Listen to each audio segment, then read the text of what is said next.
സ്വാഭാവികമായും സഹാബത്ത് ചോദിച്ചു, ഖാലു യാ റസൂലല്ലാഹ് വകൈഫ തുഅറദു സ്വലാത്തുനാ അലൈക വഖദ് അരിംത.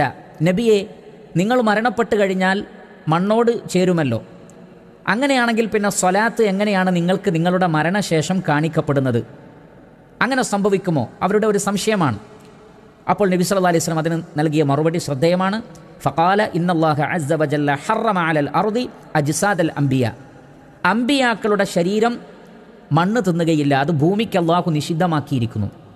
അതുകൊണ്ട് പ്രവാചകന്മാരുടെ അംബിയാക്കളുടെ ശരീരം ഭൂമി തിന്നുകയില്ല, അത് മണ്ണായിത്തീരുകയില്ല, അത് മറവ് ചെയ്തതുപോലെ തന്നെ ഉണ്ടാകും. അതോടൊപ്പം തന്നെ പ്രവാചകന് അത്തരം സന്ദർഭങ്ങളിൽ അല്ലാഹു സുബ്ഹാനഹു വ തആല റൂഹിനെ തിരിച്ചു കൊടുക്കും. ഈ ഉമ്മത്തിലെ ആളുകൾ പ്രവാചകന് സലാം പറഞ്ഞാൽ ആ സലാം അടക്കാൻ വേണ്ടി റൂഹിനെ തിരിച്ചു കൊടുക്കുമെന്നൊക്കെ സ്വഹീഹായ ഹദീസിൽ വന്നിട്ടുണ്ട്. അതുകൊണ്ട് തന്നെ മരണശേഷവും നബി സല്ലല്ലാഹു അലൈഹി വസല്ലമക്ക് സ്വലാത്ത് കാണിക്കപ്പെടും. എന്നാൽ അത് ഗൈബിയായ ലോകത്ത് നടക്കുന്ന ഒരു കാര്യമാണ്. അതിൻ്റെ രൂപം എങ്ങനെയാണ്?